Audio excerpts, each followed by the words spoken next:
I am writing this under an appreciable mental strain, since by tonight I shall be no more.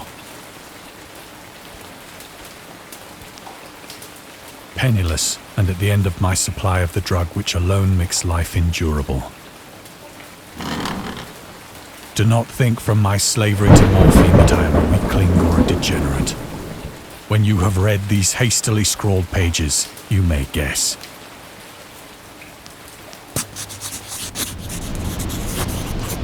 It was in one of the most open and least frequented parts of the broad Pacific that the packet of which I was supercargo fell a victim to the German sea raider. The Great War was then at its very beginning, and the ocean forces of the Hun had not completely sunk to their later degradation, so that our vessel was made a legitimate prize, whilst we of her crew were treated with all the fairness and consideration due us as naval prisoners.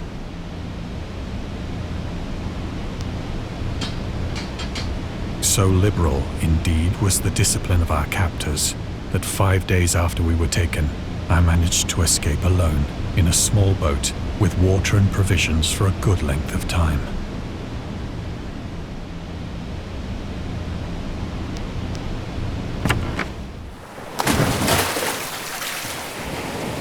When I finally found myself adrift and free, I had but little idea of my surroundings. Never a competent navigator, I could only guess vaguely by the sun and stars that I was somewhat south of the equator. Of the longitude, I knew nothing, and no island or coastline was in sight.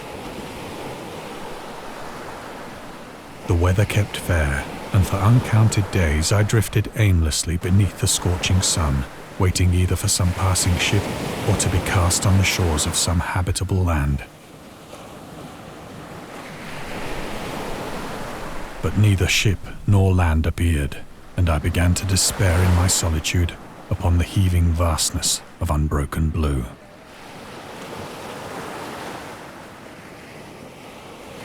The change happened whilst I slept. Its details I shall... For my slumber, though troubled and dream-infested, was continuous.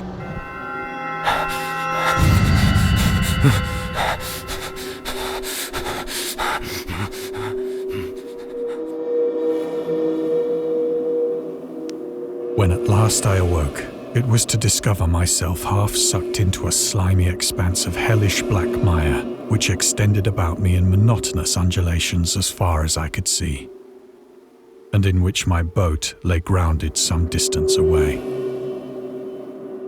Though one might well imagine that my first sensation would be of wonder at so prodigious and unexpected a transformation of scenery, I was, for there was in the air and in the rotting soil a sinister quality which chilled me to the very core.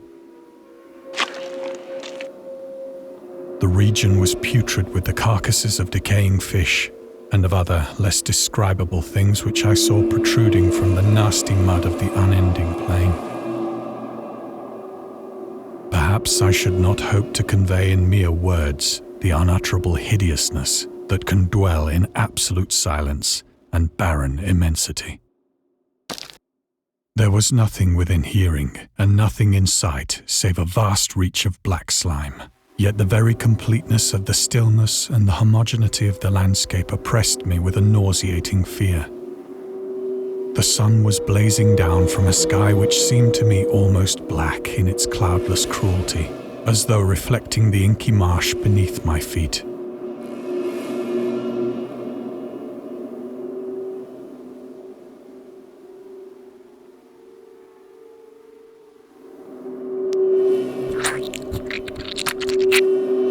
As I crawled into the stranded boat, I realized that only one theory could explain my position.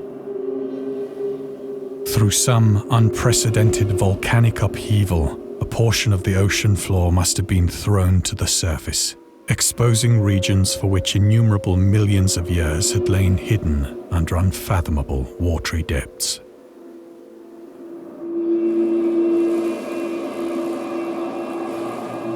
So great was the extent of the new land which had risen beneath me that I could not detect the faintest noise of the surging ocean, straining my ears as I might.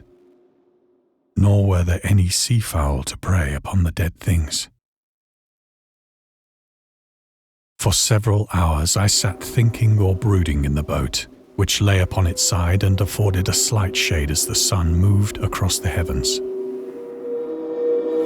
As the day progressed, the ground lost some of its stickiness and seemed likely to dry sufficiently for travelling purposes in a short time. That night I slept but little, and the next day I made for myself a pack containing food and water, preparatory to an overland journey in search of the vanished sea and possible rescue.